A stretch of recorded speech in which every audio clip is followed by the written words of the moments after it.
Hello, everybody. I want to do part 4 of Wendi's book.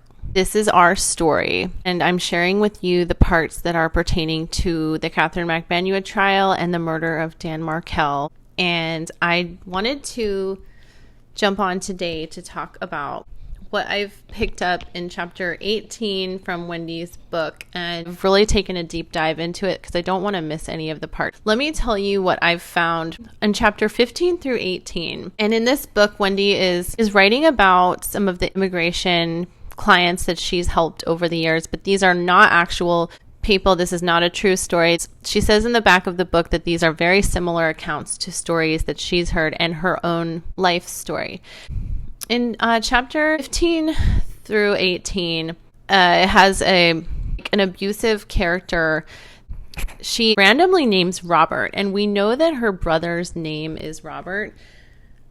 I found that kind of interesting that she would name an abusive character the same name as one of her brothers. I know that I might choose a different name. I don't know. There could be some like bad blood between the family, but this character is like a really bad guy, so I was just surprised that his name was Robert. Anyway, Wendi goes on to say that her character Lily is kind of warming up to Hiawassee Springs because she said that her family is, her ancestors or her grandparents are actually from South Memphis, so she kind of gets the country lifestyle, and Hiawassee Springs reminds her of home a little bit.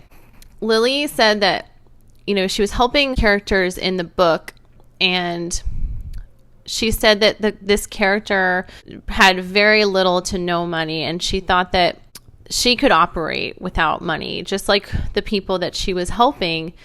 I thought that was interesting. Maybe she wanted out of her marriage and money was always an issue, and she just knew that somehow things would work out. Something very interesting, you guys, that I found in this past chapter that I was reading is this character, Mila, is talking about the plot of Chicago where a woman kills her husband. And it's been a while since I've seen Chicago, but I thought it was very, very interesting, being that this is Wendi's book, that this character, Mila, wants to play the character where she kills her husband. So I looked into the plot of Chicago, and I found that Chicago, the film synopsis, a nightclub sensation, Velma, murders her philandering husband, and Chicago's slickest lawyer, Billy Flynn, is set to defend her. But when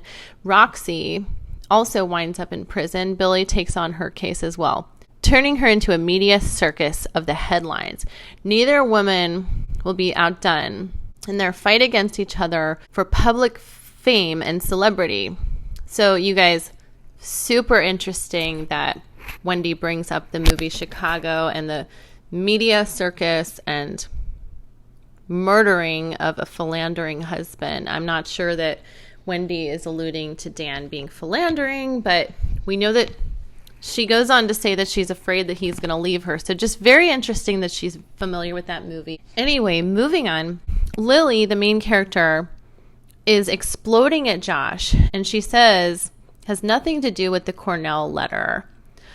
But she is afraid that he's leaving the marriage, and she knows that her arguing is creating distance. But she said that some of her mottos are avoiding conflict at all costs and always blame my mother, which is interesting. I wonder if she blames her mother these days still. So Wendi writes as her character that she likes to avoid talking about what's bothering her, and that Josh, her husband, is non-confrontational, and also that they didn't know each other very well before they got married. And then I left off in chapter 18. I'm in the middle of chapter 18, but she says that she's having questions about having kids.